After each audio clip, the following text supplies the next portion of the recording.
Hey ladies, Christy here and happy Friday. So I wanted to talk to you about something today that so many of you are frustrated with, and this is starting over every single Monday. And it's like, okay, I feel like I'm putting in effort. I'm eating better during the week. I'm trying to move my body. Maybe you're even tracking your food intake, but then the weekend comes and everything just kind of unravels.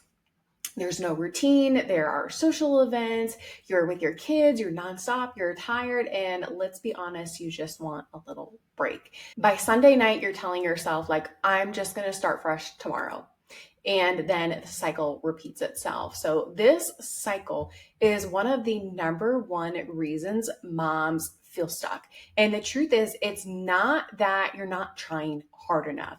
It's just the inconsistency from the week to the weekend that is keeping you from building real momentum. And I know this because I have lived it myself, and I coach women through it every single day. So let me walk you through a common example we see all the time. So we'll just use the example of Susie. So Susie is a mom and she comes to us saying, like, I'm eating a calorie deficit. I'm eating 1,500 calories. That's it. And I'm not losing any weight at all. And so on paper, it looks like she should be losing calories because Monday through Thursday, she's crushing it.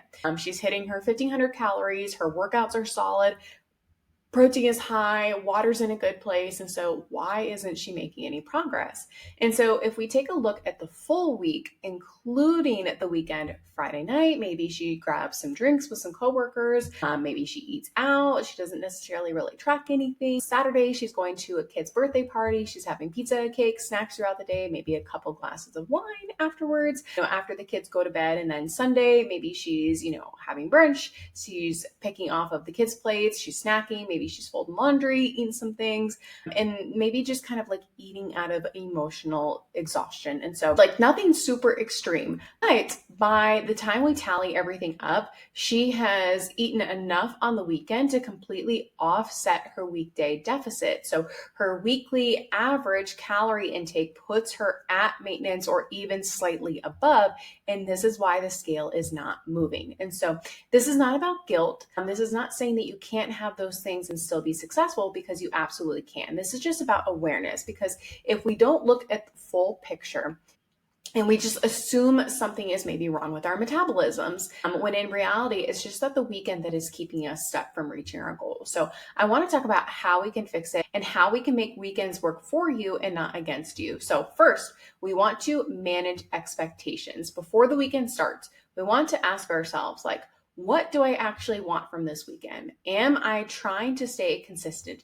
Do I want to enjoy a meal out? Is this a special occasion I just want to fully enjoy? There's no right or wrong answer here, but when you know your goal, you can align your actions better to support it. And so the problem comes when we say we want progress, but we make choices that do not align with our goals without realizing it. So this is just about being intentional, not perfect. Second, we want to be realistic. Again, telling yourself, okay, this weekend, I'm not going to eat or drink anything fun. It sounds disciplined, but this often backfires, because the one minute you eat a chip or something unplanned happens, your brain goes, well, I already blew it. I might as well say F it. And this is where the all or nothing mentality comes. So we want to give ourselves a permission for flexibility. So it's okay to go out and have a drink. It's okay to have a meal out. What is not helpful is swinging from restriction to excess. So we want to find that middle ground, because this is where the magic happens. Third, we want to pre-plan like a mom boss. So you already plan everything else. You're packing diaper bags, soccer snacks, nap schedules. You can still plan a dinner out. That night, maybe we pre-log some things like a glass of wine. We adjust lunch to save a few calories later on. So again, this is not obsessive. It's just proactive. So you're setting yourself up to be able to enjoy the event and still feel good afterwards. Fourth, we want to keep some routine. Yes, the weekends are a little bit more flexible. And so we want to try to keep a few anchors in place, like having a high protein breakfast, your water intake, maybe moving your body in the morning. Like we go on a morning walk every single day. Your body thrives on rhythm and structure. So when you throw that entire routine out the window, it becomes easier to fall off track and kind of lose that sense of control. Fifth, protein is queen, not king, queen.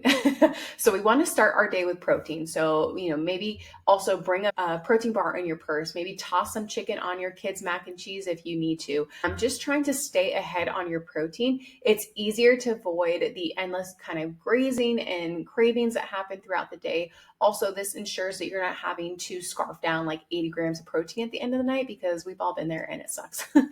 And so it just keeps you more full and more satisfied. And so you're less likely to reach for snacks because you're hungry or you're bored. And sixth, we want to move our body early. So this doesn't have to be a full workout. It can just be a walk with your kids. It can be some stretching or mobility work, just something easy that you do in your living room. So just something to just kind of create that positive feedback loop. So when you start your day with movement, you're more likely to make mindful choices the rest of the day.